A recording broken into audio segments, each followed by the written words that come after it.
কি হলো ফারহান, মুখটা এমন করে বসে আছো কেন? দেখো না আপু, আমার গাড়িটার চাকা খুলে গেছে। ওলে বাবা রে, এত রাগ কমানোর একটা দারুণ ম্যাজিক আছে। ম্যাজিক? কি ম্যাজিক? আসসালামু আলাইকুম।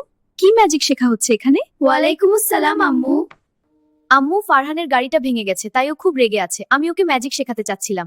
আমাদের নবীজি বলেছেন, তোমার ভাইয়ের দিকে তাকিয়ে মুচকি হাসাও একটি সাদাকা। সত্যি? একদম ঠিক। এই যে আমরা যখন হাসি মুখে সালাম দিই, তখন আব্বু আম্মুর সব ক্লান্তি দূর হয়ে যায়। আলহামদুলিল্লাহ, ঠিক বলেছ মা। এই দেখো, আমি হাসছি। আমার কি এখন অনেক ছোয়াব জমা হয়ে গেছে? বিসমিল্লাহ। চলো, এবার আমি তোমার গাড়ির চাকাটা লাগিয়ে দিচ্ছি। দেখলে তো বন্ধুরা, একটা ছোট্ট হাসি কিভাবে মন ভালো করে দেয়। সবাই ভালো থেকো। আসসালামু আলাইকুম।